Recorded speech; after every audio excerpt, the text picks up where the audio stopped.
Chris. Yes. Dennis. Yes. Al. Yes. Gary. Yes. Robert. Yes. Marge. Ray. Here. Jimmy. Terry. Yes. Where's Marge? Chicago. She's Okay. So, we, got the minutes there, everybody's had their packets. I trust you've reviewed the minutes from the last meeting. So I'll entertain a motion to accept the minutes. This will actually be for 11/19 and 12/10. Okay. I make a motion to accept the minutes. I second it. Motion carried second. Chris.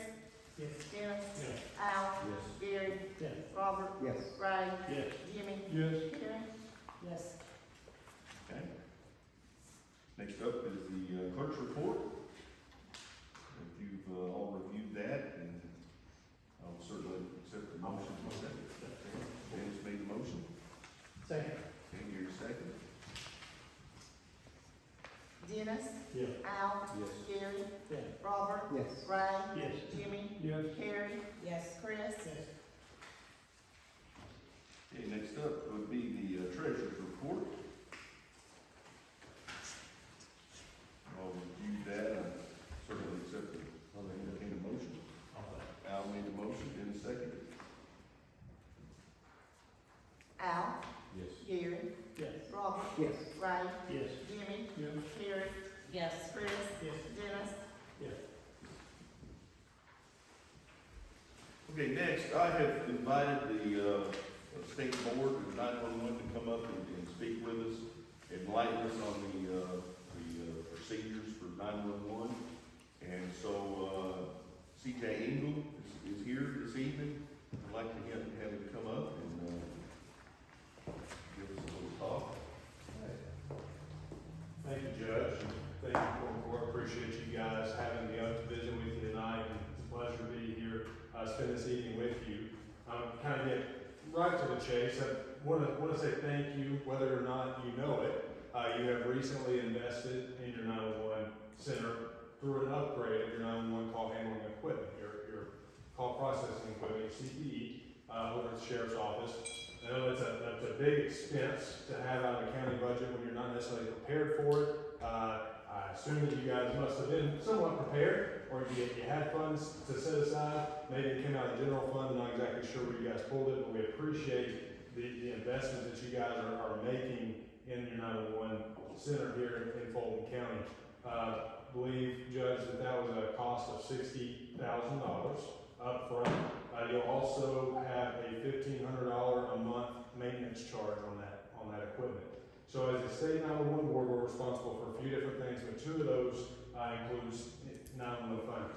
So as a state board, we collect all of the wireless 911 revenues, wireless prepaid and VoIP revenues across the state of Arkansas, collect those in, and we disperse them back out for operations in 911. We also collect funds and we distribute funding for some of these upgrades, including that monthly maintenance. So you guys have to put up the $1,500 a month with this upgrade, but then the following year we will reimburse you $18,000. So we'll reimburse you the full 100% of that funding coming in June of the following year once you spend it. And then we've also got this new program. You call it a grant, call it funding allocation, whatever you want to call it, but we have set aside funding for every 911 center in the state of Arkansas to reimburse at least one position of that upgrade cost for the 911. So tonight, go ahead and hand this off to the judge, but on behalf of the 911 board, it's, we give an honor $30,000 check for reimbursement for that $60,000 upgrade. Thank you, for the 911 equipment. Yes. So that goes towards the 911 revenues. And then in addition to that, we distribute the quarterly 911 revenues. So in 2023, Fulton County, I actually just looked it up before we got here, received approximately $167,000 in 911 revenues from the state last year, on par for about $160,000 this year, plus the $30,000 check. So around $190,000 to $200,000 a year in that 911 revenue. So I don't know exactly where, what you guys would be interested in discussing or talking about. I know there are some discussions going on around 911 across the state. So we have pushed several, projects, and you guys maybe haven't been as impacted as some other counties, but one big deal in legislation in 2019, it was the Act 660, Public Safety Act 2019, was to reduce the number of 911 centers statewide. So you guys are in a situation where I believe you're efficient, you're effective in the service based on the fact that if you call 911 in Fulton County, whether you live here or you're like me driving through Disney, don't know where you're at, if you call 911, you go to one place, they answer your 911 call, and then they dispatch the appropriate service to you, whether that's the sheriff's office, the fire department, local police department, EMS, doesn't matter. I'm not transferred, I talk to one person, they collect that information, and then I'm handed.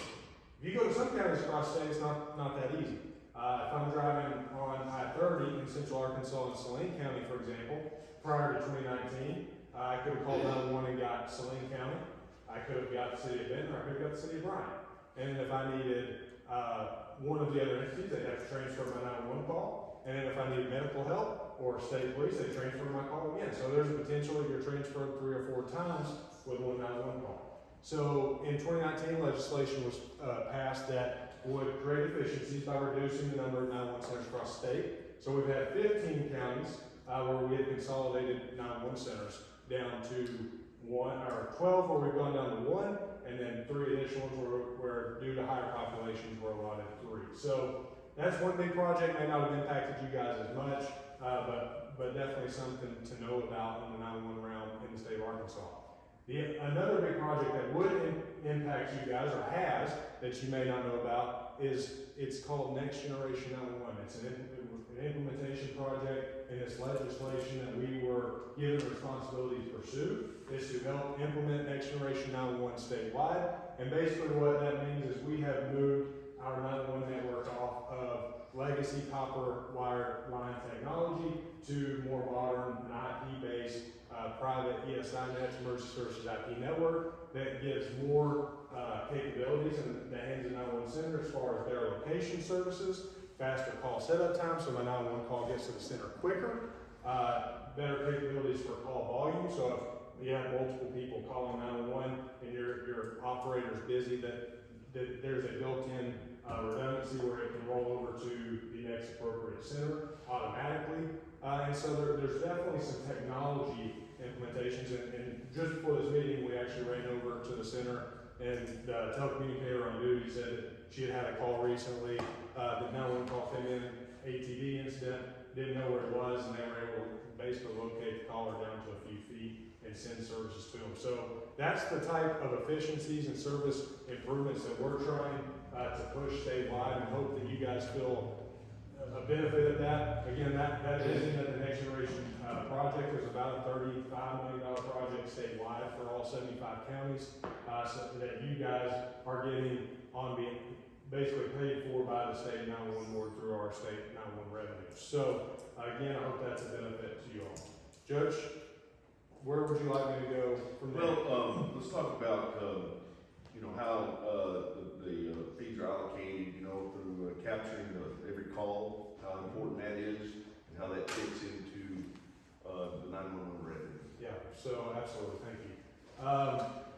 As far as the 911 revenues go, again, you guys are receiving approximately we'll just say $160,000 a year plus the reimbursement check tonight. So, I mean, we're looking at $160,000 state revenues. There's only like 3 things you have to do to get that money. One is you have to have a 911 center. We can't send 911 revenues and fees to a place that doesn't have a 911 call center, right? If you're not taking calls, there's really no place for that funds to go. 911 revenue is a very strict revenue, meaning you can't use it for anything but the 911 call center, or the addressing that goes along with it, basically. I mean, you can't go buy mobile radios for a fire truck, for example, or SBAs for the firefighters, or firearms for the sheriff's office. And 911 revenue is not meant for 911 as an industry, including EMS, fire, and police. It's meant for 911 call center, right? So to have that 911 revenue, you have to have a 911 call center. And then the other 2 requirements for receiving that funds is we have an annual report that we as a state are responsible for collecting information statewide, and basically passing that information up, collecting it as a whole picture, and then passing that up to the federal government. So I know not everybody loves to hear state government, federal government when you're sitting in a local government table, but that's how these fee revenues work, is in order for us to be able to distribute them, because we have to be able to show that they are only used on authorized expenditures, and that basically the volume, the data that center is collecting, we collect in a state report every year that's due or is required by state statute on April 1st of each year. So we're collecting the equipment, model, make, model, what you're using, whether it's the 911 call handling equipment, whether it's the computer-aided dispatch, the CAD software, the analytic software that actually comes up and shows you the call volumes that you have, the radio equipment.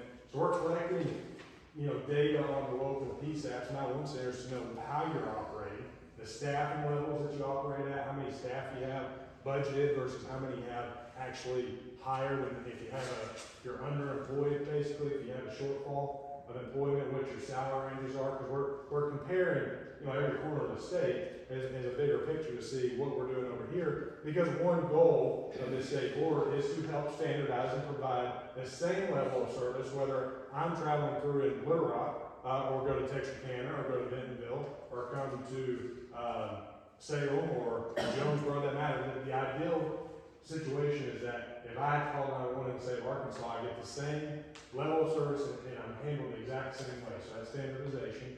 So that's what we're doing with that annual report, is that we're collecting all that information. That includes your call volumes, 911 call volumes. We break it down to whether you get 3,000 wireless 911 calls versus 5,000 landline 911 calls, which actually doesn't really make sense because it would be the opposite. Landline 911 calls, as you guys know, is trending down. But so we're collecting call data. Statistics is call times, how long people are waiting to be answered on 911 versus dispatch to those calls.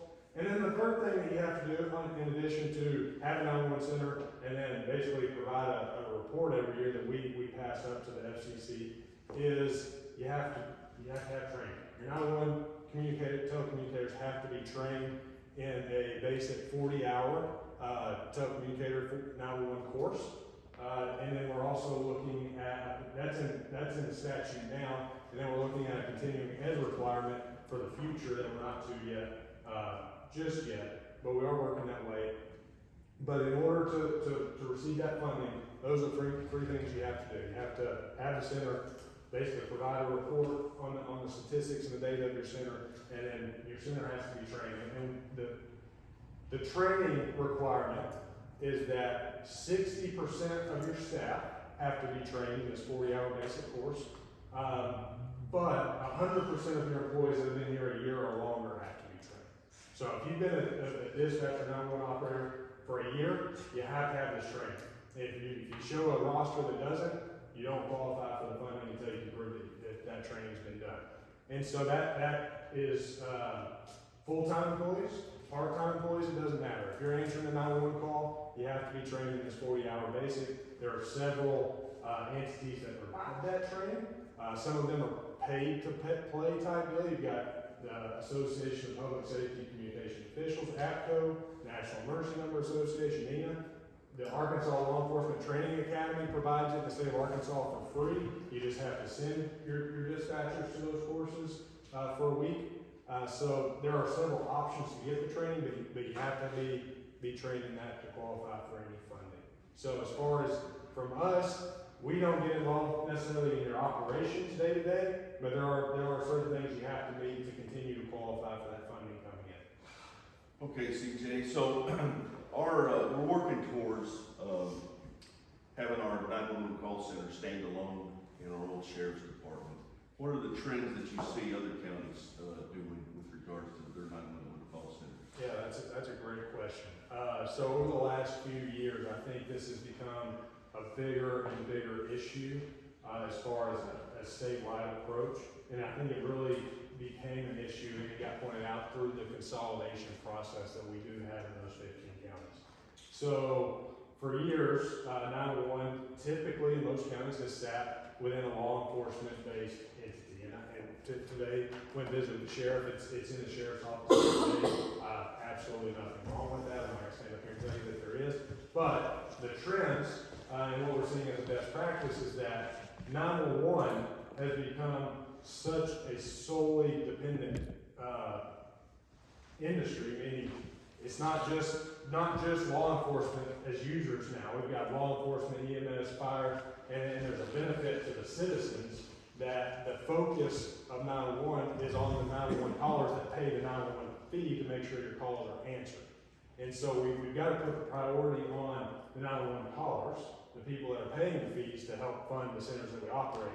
And we're putting the priorities on the first responders in the field, the users of the system, which would be your law enforcement, your fire, and your EMS entities. So with that being said, it has become much more common nationwide, first off, and we're kind of slowly getting into this, where most counties are starting, or cities, counties that operate in 911 center, are starting to separate those out, create their own, and I say starting to, we have many examples across state already that do this, but the 911 center is a standalone department, basically operates under I call it an unbiased agency director that is solely focused on 911. That's what their background, their history's in, working with law enforcement, working with fire, working with EMS to determine what best suits their needs on the dispatch side, but also knows how to handle the customer side from the users that are calling 911 and the end users that are getting those responses.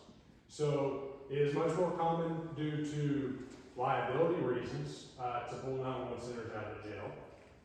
I don't want to get too in depth on what could happen if there was an issue in the jail with inmates or with somebody walking in. You've got a dispatcher, a jailer sitting here working together. That 911 caller or call taker has to get pulled away from the desk. No longer is it taking phones. What happens if that 911 phone rings and rings and rings somebody else? Not saying it has happened here, but it has happened in other places. I'll put it that way. So it is much more common to pull their focus away from other duties and put them to where they are solely focused on 911 and dispatch, so that again they're not pulled away on other distractions of working in jail or working a front desk. We see it at times where they've worked the front desk, taking fines and whatever, dealing with the general public as they walk in the front door of an office, basically working as an admin.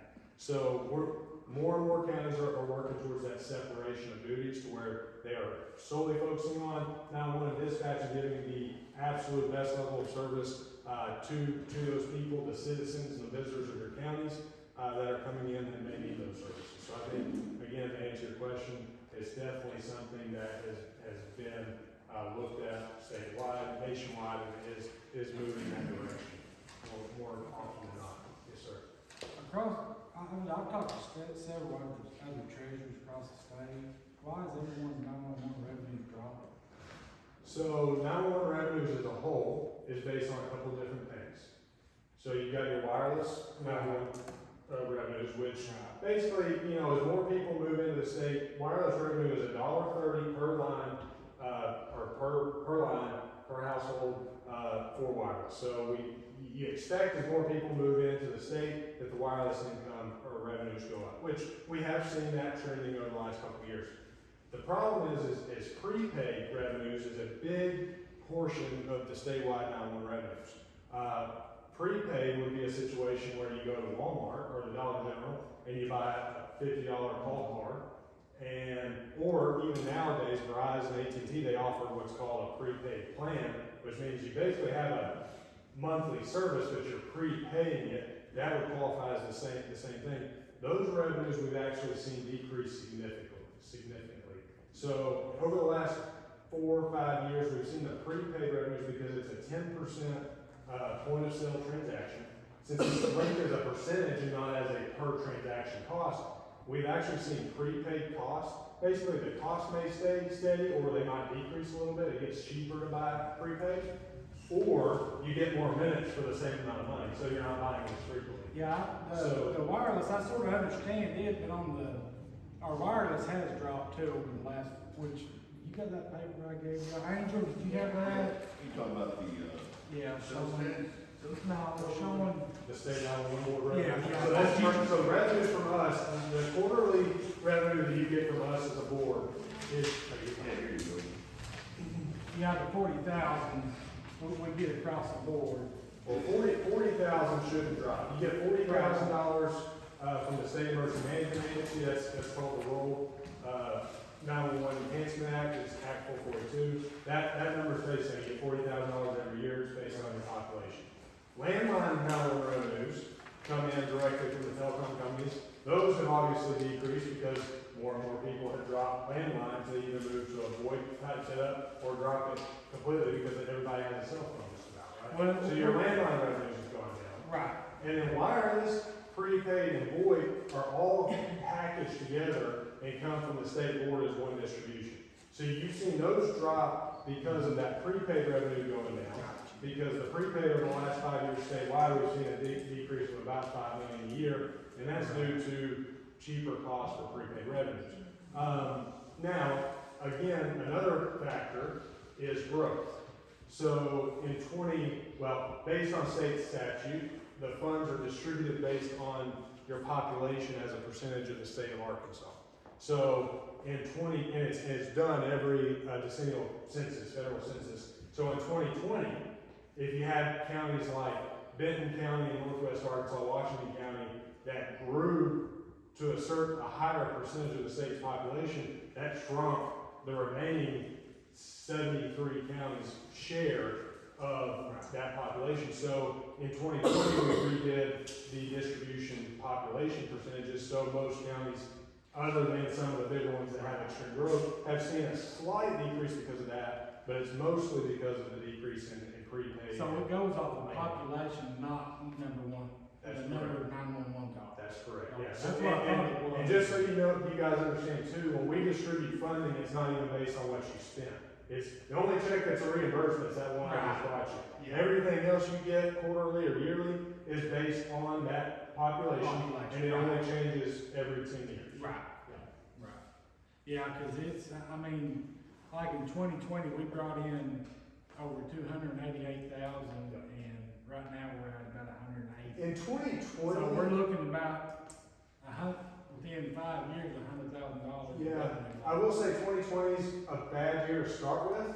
I mean, whatever. Well, you get from 2020, we had 2021, 288, 21 had 252. That would be more comparable. If you said you went from 2022, we 250, had 239, 23, we had 227, Yeah. and then we're looking a little over 180 right now, up to. Right. Yeah, and that 250 would be a more realistic number to start with. The 280, the 2020 number, included carryover funds because in 2019, in that legislation, an old board was dissolved and the new board came into play, and all their leftover funds were transferred over, so you kind of got an increase. Are you in gonna- leftover funds? But I've got a meeting in February. I'm actually. Okay, I'm Treasurer, actually- yes, Treasurer, I'm okay. scheduled to present that. Yes, sir. Good. Yeah, so those would be some of the keys to why that decrease is there. Now, we really should start to see that steady. I mean, at some point, prepaid wireless revenues can't get any cheaper. I mean, they're not gonna decrease the cost anymore at some point. So we should start seeing, like, this year's revenues, if you look, I think are gonna be closer to what you made. Like, last year was 167, this year, I think I was kind of estimating they're gonna be like 161, 162. So you're gonna be pretty close right there together. From the state board perspective. So I think it's gonna start steadying out here, or leveling out. Okay, anybody else have any questions? Okay. All right, so you Appreciate you. Yeah, absolutely. Appreciate you guys having me. It's a pleasure. I'll stick around too if you guys have any questions afterwards. Okay. Okay, we're gonna move on to, old business.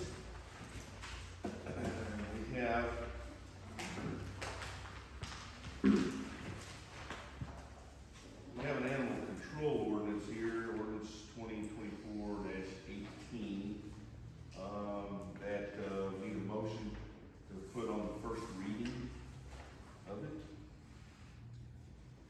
Can I get a motion to put it on the first reading? I make a motion. Okay, here's the motion.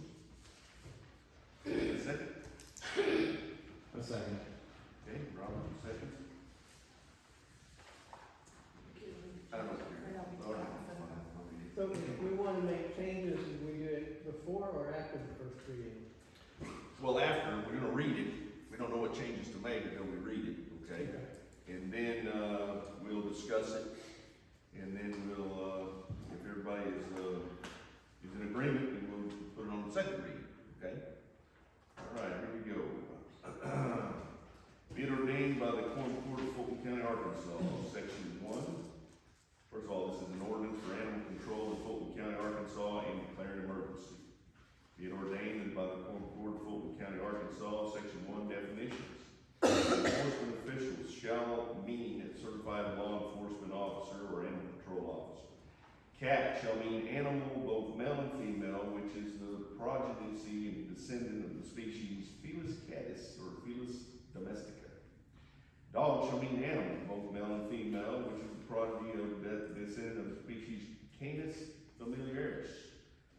Domestic pet shall mean any dog or cat. Owner or keeper shall mean any person, persons, or entity who owns, harbors, or keeps, or permits any domestic pet to be kept in or about the building or premises, and includes any person who has actual or constructive possession of the domestic pet. This ordinance shall not be applicable to livestock dogs or hunting dogs engaged in the performance of their task while clearly under the verbal command of its owner or keeper or the owner or keeper's agent.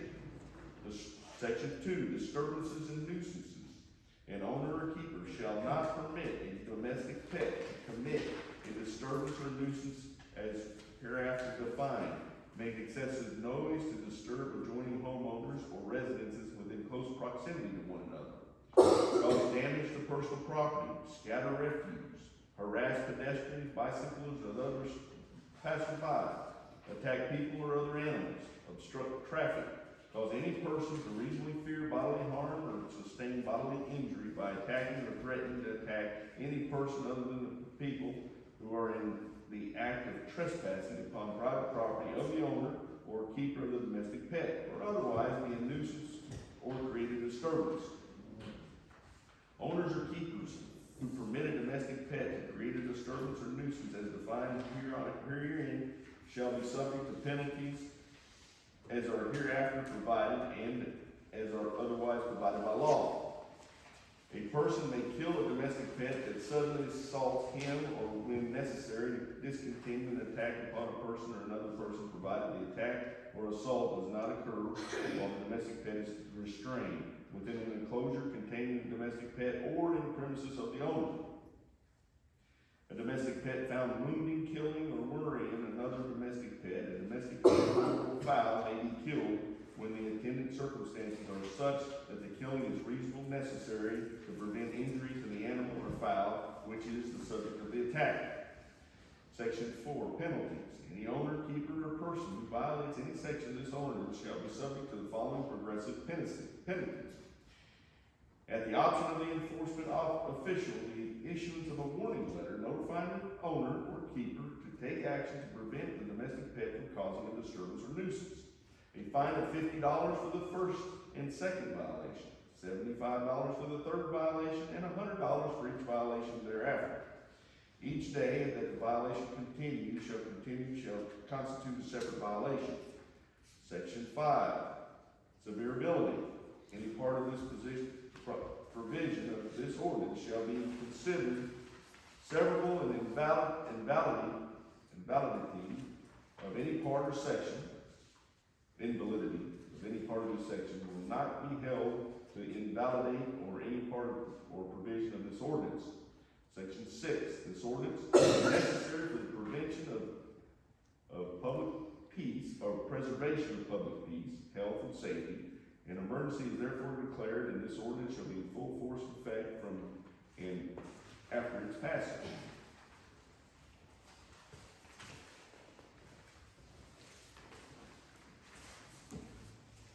Discussion. Yeah, I'd like to say that I've been in contact with a lot of people in the county and in my district, and everybody I've talked to about it is opposed to this, so I'm gonna have to be opposed to this ordinance. I personally have talked to some kids that lives in Tyler, city limit to Mamie Spring. And their law enforcement says, well, just shoot them. I'm sorry, yes, these children are 27, but they don't need no gun to shoot in the city limits of Mammoth. The houses are too close. Does Mammoth not have its own dog ordinance? No, Maybe should. the law enforcement said for them just to shoot them. But they don't have an ordinance. They do have. They may have, but this is what they tell the children. Oh, Well, yeah, that's not all what we're, no, that's their law enforcement, up there. Did that city officer say that? Or did the sheriff's office say that? It wasn't the sheriff's office, I'm sure it wasn't. so, This entity here has no control over what Mammoth Springs Police does. but this would be a county-wide ordinance, would it not? No, it would not affect it. We do not have jurisdiction over Mammoth Springs. Okay, but I'm just The saying, city of Salem, Ohio, they have their own ordinances, they have their own system of government. We do not control that. but I'm just saying that that's what they were told.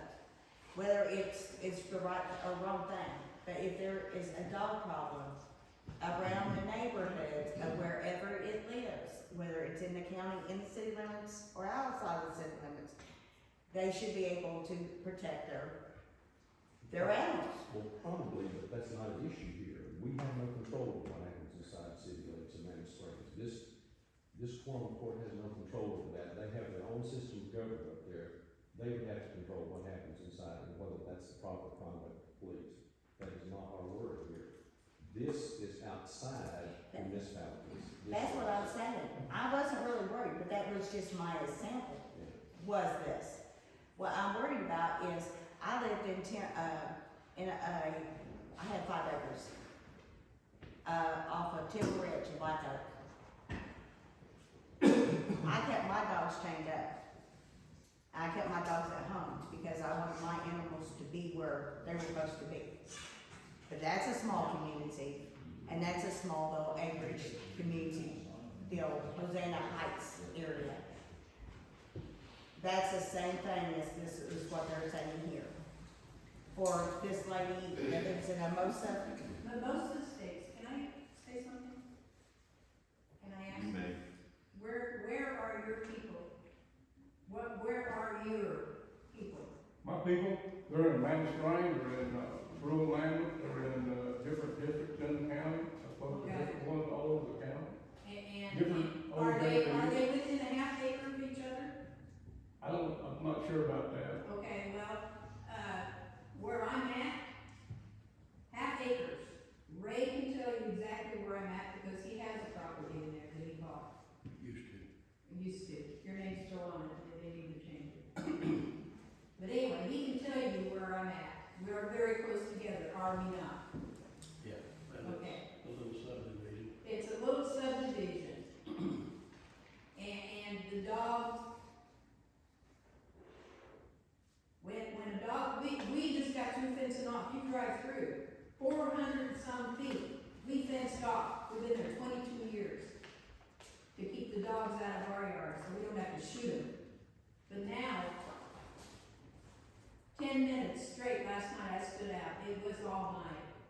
Bark, bark, bark, bark, bark, bark, bark. I have some noisemakers, but if I put him out, he gets a call. I'm disturbing the peace. But we can't sleep because we have these dogs bark, bark, bark, and they do it on purpose. They aggravate the dogs. I don't blame the dogs, I blame the people. Okay, all right, thank you, Ingrid, appreciate that. Okay, so, we're gonna move on. If there's any other, we'll discuss afterward, we'll take a vote. Well, I was Yeah, gonna yeah. say, section 6, I mean, we put this off, and I like this, I don't think it's an emergency. I would like to strike section 6. And have 3 votes, and have public input, because I haven't had anybody talk to me about it yet. So I think, I contacted a lot of people myself first to get the feel of what the people felt about this ordinance. It was all negative. Did you read the ordinance to them completely? Part of it, yeah, some of it, I even sent some of it on text. well, you can't control a dog to bark. What dogs don't bark? I know, I got 3 that barks on my front porch every time I go outside. But you can't control that part of this. Only if the dogs are attacking and everything. So let's put this ordinance out to the public and give an opportunity to discuss it at the next court meeting. We'll just table it, and then, we'll make any, necessary changes we'll have. I think that's a good idea, because we vote this thing tonight, it's not gonna pass. Okay, we'll just, second reading, yeah, you're right, okay. We'll just, do the second reading at the next court meeting on this. It's just, of course, I understand Ingrid's situation that she's in down there. Ingrid, did they not have a bill of surety in that place? Yes, we do, but I cannot. Everybody says that it's no good anymore, okay? It is good, it says it runs with the land. Yeah, well, I think it probably does. In 2010, I paid to have additions. I had majority of the homeowners at the time. We added a dog thing on there. And it's filed. I paid $400 some because I had to have each person who signed, it was recorded. The bill of assurance is good, but I cannot get anybody to say it is good and we can enforce it. Well, law enforcement can't enforce a bill of I surety. know. I need to go before a judge. I've tried an attorney to get before a judge, and the judge says, yes, it's good, then I can call him and he can enforce it. I believe that something like that can be handled in district court, probably couldn't, Dwayne? Possibly in a civil court. I think it's civil court, district court, where you don't have to have a attorney. You don't have to. I can't get anybody to take it, there's no money in it. Well, no, you don't have to get anybody to take it. You can present the case yourself. It's a bill of surety. I wanted to present it, and I went, and she doesn't have a paper for it. I went out to, the sheriff's office, whoever the judge out there, or and they said they don't have a paper. I need a paper where I can bring it before a judge by myself. Write it out. Write it out, Write it out yourself. write it out I myself. don't know why not.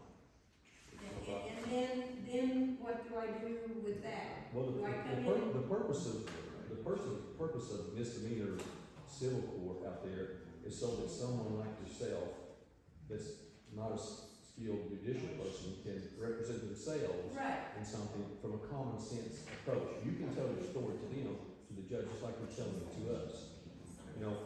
Because I do appreciate the situation that you're in down there at the Moser Trailer Park. However, but it's people who not live a down there, trailer park. the development down there, let's change it to development, okay? But, the situation is, if we pass a blanket ordinance like this, Right, it's going to adversely affect some people that enjoy the hunting dogs and various other things. I live out in the country Right. myself, and my area is fenced, I control my dogs, right. and, they don't run loose because they would chase the neighbor's cattle and stuff like that, and sure, or go to the neighbor behind me and kill the chickens. Which, by the way, he had $7,800 in damage one night from 2 pit bulls and a bird dog. Right. They killed that many chickens in one night. He didn't get reimbursed for that. That's a pretty good loss to sustain. And, of course, we have state laws in the state of Arkansas that allows you to kill a dog that's molesting livestock without any fear of civil penalties. You can't be sued for killing somebody's standard poodle that comes over and starts molesting your livestock somehow. Or even if you have reason to believe it's about food, you can kill that dog without being sued civilly or without being held I criminally liable. had one of his, guys tell me that they would, put a, felony. If that dog, and I have pictures of it coming on our property, chasing my neighbor actually, he told me that if we shot that dog, we would be the felony. That he would file a felony against us. Well, I can tell you that they might do it, but it will not work here. They will not convict you of shooting a dog that's attacking you or attacking someone on the property. I have 3 cameras up. Well, then you're gonna have proof that it was necessary to do it, if you've got cameras. Okay, well, let's move on here, and what I need is a, motion to place it on the second reading at the next court meeting. I make a motion. Okay, Robert, make a motion. Second. Okay. Gary, second.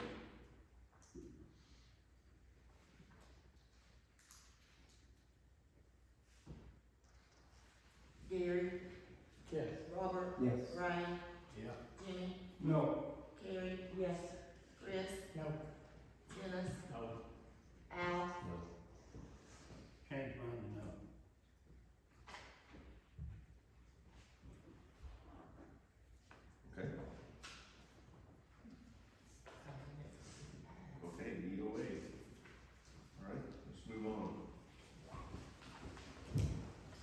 Okay, we're gonna move on to the coroner's budget. Each one of you, have that, okay? And, there's a page attached, the second page is what's additionally requested.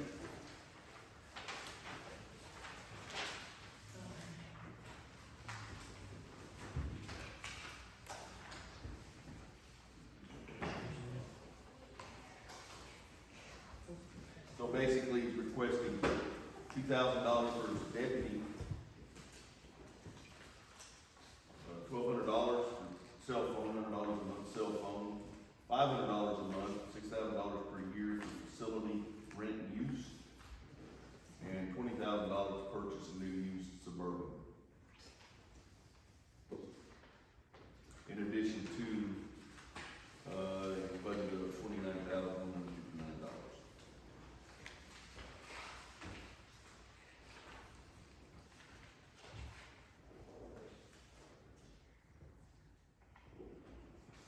So to add any of this, you would need a motion to add it to what we discussed. Figure out what you wanna add, and then do a motion to, make the additions and approve the budget. I'm making a motion, we don't put any more in it than what we said, when we review the budget. We had 4,900 when we reviewed the budget. I'm gonna stick with that. Make a second on that. Robert, second.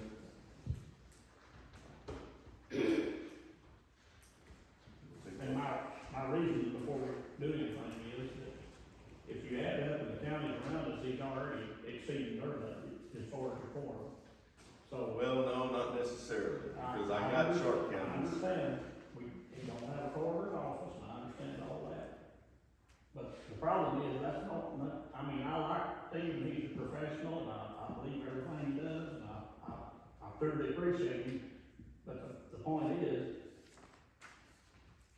he's a financial drain. If he goes any farther than what we've already gave him this far, we can get other people to do that job for less money, is what I'm trying to say, I guess. I don't, you know what I'm saying, if that's the borderline of what he's saying he's gonna take to stay or go. Well, I don't think You know what I'm trying to he had to give us that ultimatum. Well, Okay, I stick with what I said, I think we gave him 4,900, and I'm gonna make a motion, we stick with that. okay, well, Robert, second. Just go ahead and look for the vote. Gary, What we voted on here now, for the 29,159? Yeah, Motion. original, no changes, to the original. Okay, okay. So vote not to change what we discussed last week. Right. right, Okay, yes. Robert, Yes. Ray, That's for the 29,000, right? Yes. what you approved last meeting? Okay. Make sure. Okay. Ray? Yes? Yeah. Jimmy? Yes. Gary? I'm gonna say no. Chris? Yes. Dennis? Yes. Al?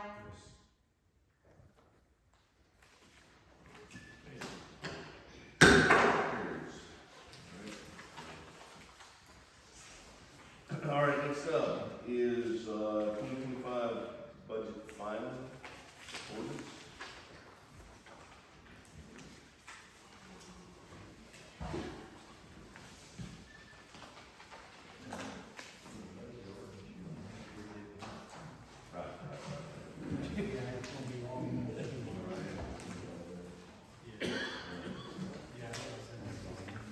Everybody ready? And this is everything that we agreed on, or you agreed on at the special meeting. And then there was also handouts of the budget request that's been corrected that matches this budget. Okay, ordinance number 2024-19, be enacted by the Quorum Court, Fulton County, Arkansas, State of Arkansas, and an ordinance to be entitled, an ordinance adopting the annual operating budget for calendar year 2025. Section 1, annual budget adopted by reference. The annual budget for calendar year 2025, identified as 2025 annual budget, Fulton County, Arkansas, dated the 17th day of December 2024, is hereby adopted by reference. A copy of said budget shall be filed in the office of the county clerk and shall be available for inspection and copy by any person during normal office hours. Section 2, non-restricted expenditure categories. Expenditure of funds appropriated by this ordinance shall not be restricted to the line item expenditure codes, but shall be restricted to office departmental expenditures. Personnel expenditures shall not exceed the dollar amounts, number of employees, salary or wage rate specified in the annual budget or amendment thereto. Section 3, expenditures restricted to specific fund. No expenditures of appropriated funds shall be made from any fund other than the fund specified in this ordinance or amendment thereto. Section 4, transfers. Any transfer of money between the various funds of the county shall be made only with prior approval of the Fulton County Quorum Court. Provided, however, all transfers budgeted for the annual budget shall be exempt from the provisions of this section. Section 5, maximum appropriated amounts. Number 1, 1,000 general fund. Anticipated revenues are $2,100,000. Anticipated revenue carryover is $1,200,000, making the total funds revenue of $3,300,000. Okay, county judge, $66,990. County and circuit clerk, $206,116. Treasurer, $144,076. Tax collector, $223,979. Assessor, $355,480.20. Board of Equalization, $1,440. Quorum Court, $42,465. Election, $40,425. County Buildings, $83,038. County Special Projects, $1,995. Grades in Aid General, $35,700. Courtroom Maintenance Annex, $27,272. County Health, $35,790. Ambulance Service, $20,000. Sheriff, $91,111. Circuit Court, $11,190. District Court, $116,557.80. Juvenile Court, $30,000. Prosecuting Attorney and Deputy, $36,058. Public Defender, $10,750. Coroner, $29,159.04. Office of Emergency Management, $45,835.02. Veteran Services, $27,963. Extension Office, $33,000. County General appropriated total, $1,916,389.34.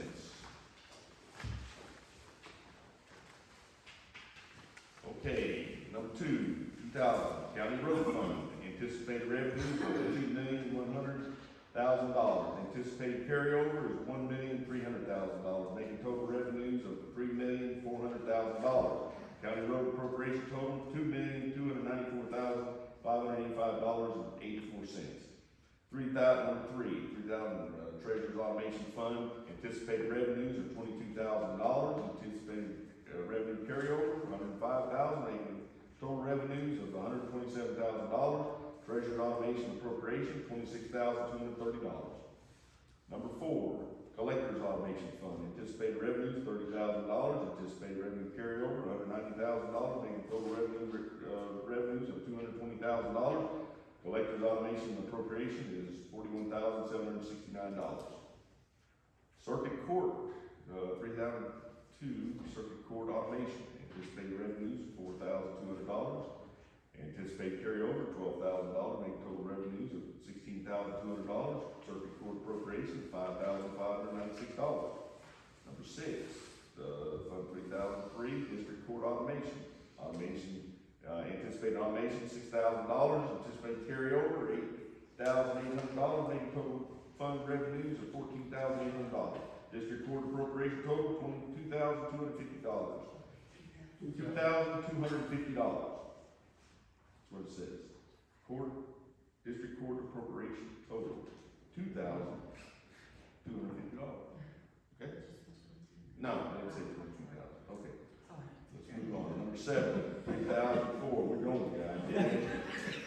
Assessors Trust Amendment 79 Fund, anticipated revenue $6,000, anticipated carryover $44,000, making the total fund revenues $50,000. Assessors Trust Amendment 79 Fund appropriation total is $1,000. Number 8, 3005, County Clerk Cost Fund, anticipated revenues are $113,000.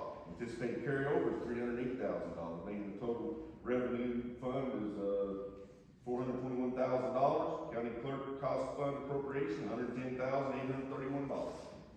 Number 9, 308, County Library Fund, anticipated revenues of $170,000, anticipated carryover $135,000, making total fund revenues of $305,000. County Library appropriation is $245,561. Number 10, 3011, reappraisal cost fund, anticipated revenues $225,120. Reappraisal cost fund appropriations is $225,120. 3015 Drug Control Fund Ordinance 2000-6, anticipated revenues $3,600, anticipated carryover $20,000, and total revenues of $23,600. Drug Control Fund Ordinance 2000-6, appropriation total is $4,000. Number 12, 3017, Jail Operation Maintenance Fund, anticipated revenues $124,000, anticipated carryover $149,000, making the total fund revenues of $273,000. Jail and Operation Maintenance Fund appropriation total $95,441. 13, 3020, 9/11 Fund, anticipated revenues of $217,000, anticipated carryover $86,000, making the total revenues of $303,000. 9/11 Fund appropriation total $272,700. 14, 3021, Law Enforcement Sales Tax, anticipated revenue $101,270,000, anticipated carryover $750,000, making the total revenues of $2,020,000. Law Enforcement Sales Tax appropriation total $1,415,453. Number 15, Indigenous Criminal Defense Fund, anticipated revenues $11,000, anticipated carryover $7,400, making the total fund revenues $18,400. Indigenous Criminal Defense Fund appropriation total $10,850. Number 16, Fire Protection Sales Tax Ordinance 0214, anticipated revenue $600,000. Fire Protection Tax appropriation total $600,000. County, number 17, 3402, County Hospital Sales Tax, anticipated revenue $600,000. County Hospital Sales Tax appropriation total $600,000. 18, 3504, Fulton County Recreational Complex, anticipated revenue $7,000. Anticipated carryover $1,100, making the total revenues of $8,100. Fulton County Recreational Complex appropriation $7,244. Number 19, 5805, Jail Sales Tax Bond Paying Fund, anticipated revenue $75,480. Total fund revenue $75,480. Jail Sales Tax Bond Paying Fund appropriation total $75,480. $0.00. 20, 5806, Hospital Sales and Use Tax Bond Fund 2013, anticipated revenues $181,346.52. Total fund revenues $181,346.52. Hospital Sales and Use Tax Bond Fund 2013, appropriation total $181,346.52. Number 21, 3501, Fulton County Shooting Range. Anticipated revenues of $40. Anticipated carryover $950, making total fund $990. Fulton County Shooting Range appropriation total $800. Number 22, 3508, Juvenile Office Grant, anticipated revenues of $918.60. Juvenile Office Grant appropriation total $918.60.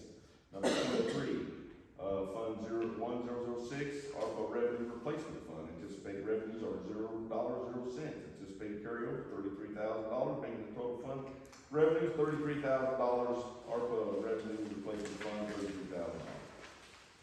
Number 24, 3500 aided account, anticipated revenue of $13,398. ADED account appropriation total of $13,398. Number 25, 4001, ANRC water account, anticipated revenues of $1,036,000. ANRC water account appropriation total $1,036,000. Number 26, 3540, Arkansas Disaster Relief Grant Fund, anticipated revenues $10,000. Arkansas Disaster Relief Grant appropriation total $10,000. Number 27, 3534, Juvenile Drug Court Grant Fund, anticipated revenue $6,000. Juvenile Court Grant Fund appropriation total $6,000. Section 6, severability.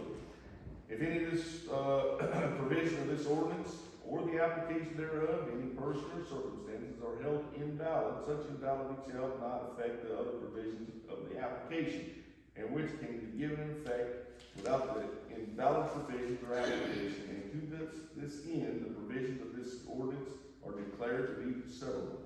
Section 7, the ordinance is necessary for the protection and preservation of public health and safety, and emergency is thereby declared to exist, and this ordinance shall be enforced and shall take effect upon the passage or publication dated December 17, 2024. How about that? Anybody want to take any option here? Okay, we're good. So, I make a motion, we accept the ordinance. Robert makes the motion. Dennis seconds. Robert, Yes. Ray, Yes. Jimmy, Yes. Terry, no.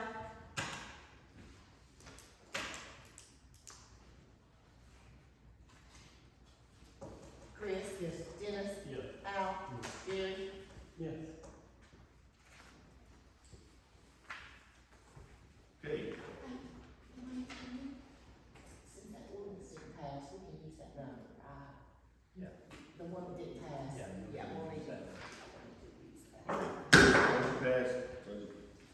This is 2018. This one's gonna be, yes, 18. Next up is new business tax levy. I don't know if you read that out, something right on.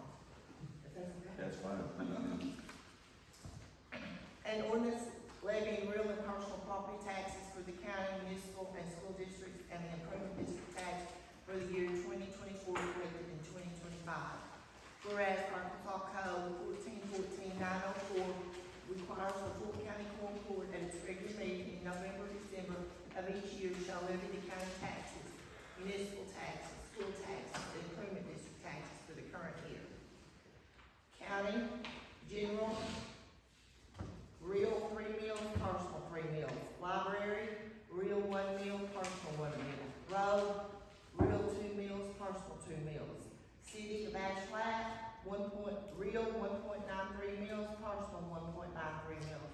Cherokee Village, real 5 meals, personal 5 meals. Hardy, 2.9 meals for real and personal 2.9 meals.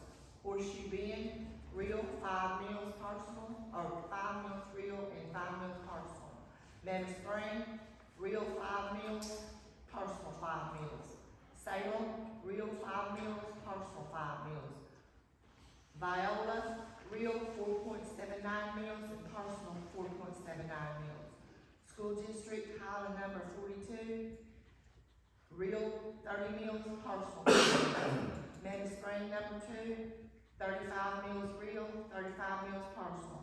Salem number 30, real 31.5 meals, personal 31.5 meals. Viola number 15, 40.19 meals, real and 40.19 meals personal. Improvement districts, Cherokee Village, CVSID, 10% of the total assessed benefits of the district. Timber tax, 20 cents per acre. Now therefore be it ordained by the Quorum Court of County of Fulton, State of Arkansas, that the taxes and or assessments hereby are levied and shall be enforced in effect from and after its passage and approval on the 17th day of December 2024.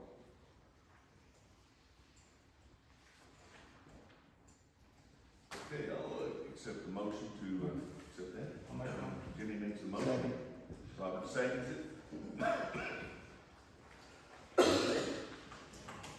Ray, Yes. Jimmy, Yes. Terry, Yes. Chris, Yes. Dennis, Yes. Al, Yes. Terry, Yes. Robert. Yes.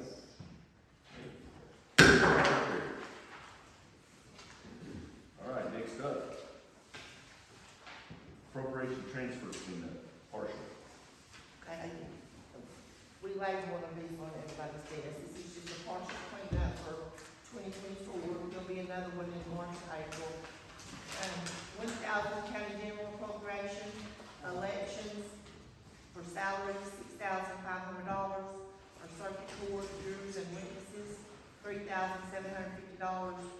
Sheriff's office food, $10,000.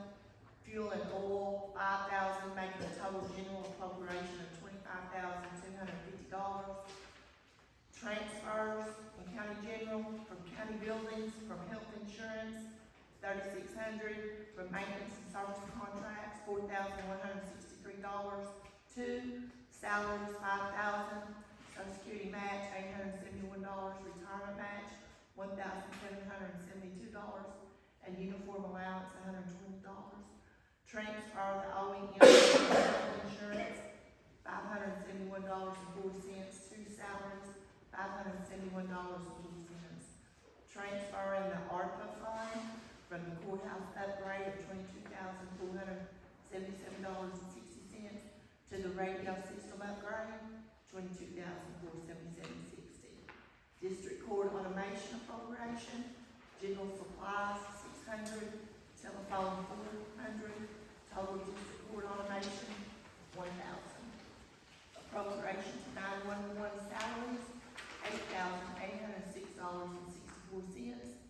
Social security match, $532.72. Retirement match, $2,181.58, making total 911 appropriation, $11,520.94.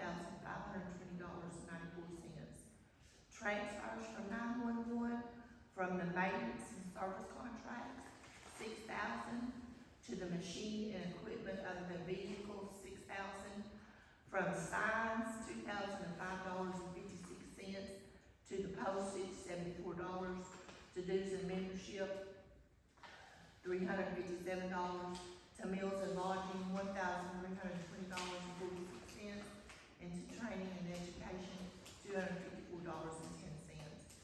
Appropriation for the Fulton County Recreational Complex, general supplies, $4,500, parts and repairs, $500, electricity, $800, and water, $1,000, making the total appropriation for the Fulton County Recreation Complex, $6,800. Transfers from the DPS Public Safety Grant, from necessary equipment, $969.16, to body camera bundle, $114. Ballistic vest and plate, $592.25. Non-lethal tasers, $262.94. Total of all appropriations is $44,500.94. I make a motion. Okay, Carrie makes a motion. Second. Okay, Robert seconds it. Any further discussion? So some of these, like this 3515, these are coming from the grant, is that what that's saying, the transfers?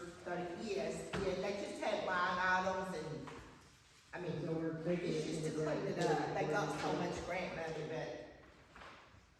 But so the recreation complex, is that coming from? the recreational complex is their own fund, it's just a pass-through. Okay, so we're just moving it from one place to another? Yes. Okay. And this ordinance will be, 2024-20 on the cleanup. Well, I guess first we need to approve that, Carrie and Robert. We're approving this partial cleanup. Jimmy? Yes. Terry? Yes. Chris? Yes. Dennis? Yes. Al? Gary? Robert? Yes. Ray? Yes. Now, that ordinance will be, we'll need a motion and a second for that, to place it on 2024-20. I make a motion. Second. Terry, Yes. Chris, Yes. Dennis, Al, Gary, Yes. Robert, Yes. Ray, Yes. Jimmy. Yes. Motion carries.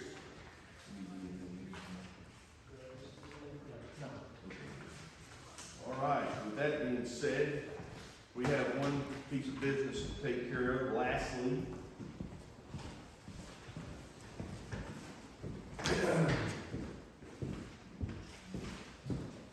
and so we've got a little presentation to make, okay? We have three JPs that are leaving us. This will be their last full meeting. And Dwayne is retiring. This is it for him. This month, he's going to be sorely missed by all of us. In fact, I'm glad he's just living up here just in case. He's gonna change. Service. You don't have to move, Elaine. I'm moving to Jonesboro, you wanna go with me?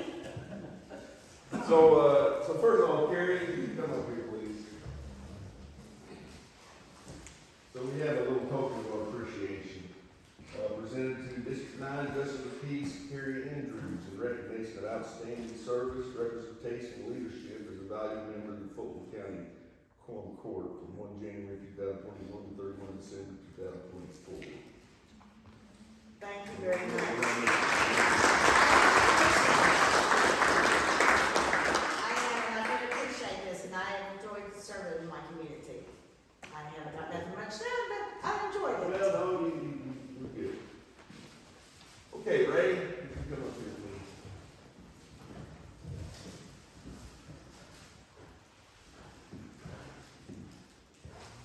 Okay, like Gary, you know, we were raised that the wrong way. Presented to District 7 Justice of the Peace, Ray Matthews, recognition, outstanding service, representation, leadership, and valued member of the Fulton County Quorum Court. We do appreciate your input, your guidance, and you represented District 7 very, very well. All right, thank you.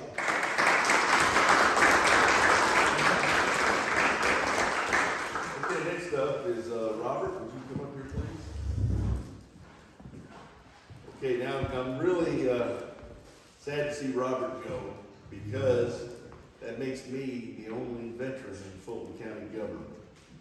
So it's kind of lonely at the top, you know, it's lonely. So anyway, presented District 5 Justice of the Peace, Robert Elliott, in recognition of outstanding service, representation, leadership, and valued member of the Fulton County Quorum Court from 1 January 2021 to 31 December 2024. Thank you very much.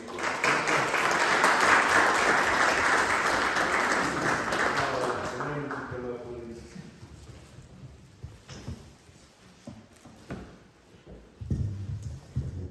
And I will tell you, you know, for a new county judge, I leaned on Dwayne quite heavily.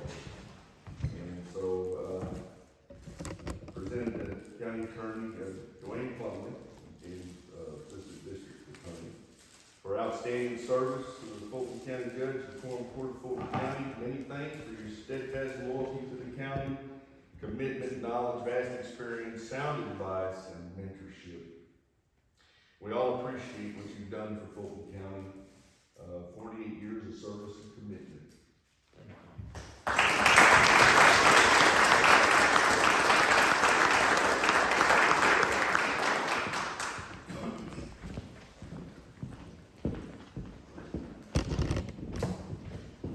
Dwayne, I definitely appreciate you pulling my back out of fire many times. I'm glad we got it pulled out.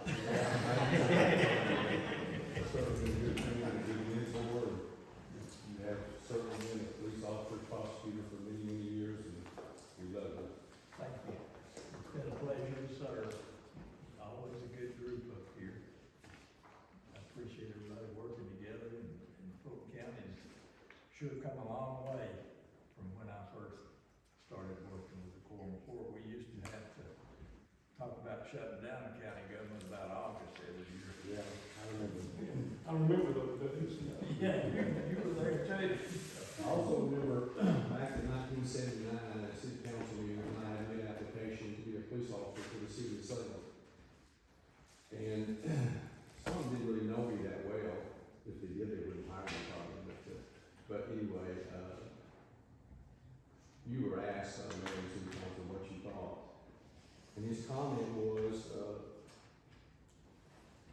thorns the bush, there's always one rose. I don't think I was that rose.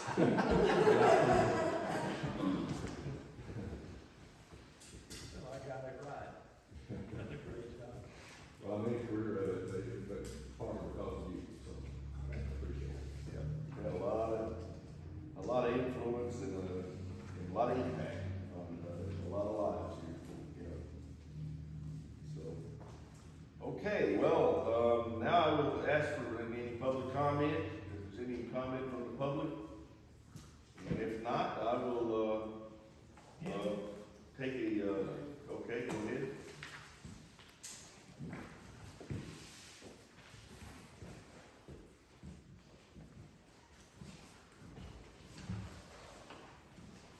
Folks, I'm not very good at this, but I come to you folks for help. I still need help. We've got nowhere with this so far. Please consider this. I know for the majority of people, it's not gonna make any difference. It is making a big difference in our lives. It changes completely. We have absolutely no freedom. We are prisoners of our own lot. Please help. Thank you. Just for you to know, he has Parkinson's, and what's going on is. It's killing me. It's killing him. I gotta go. I'm sorry, folks. Okay.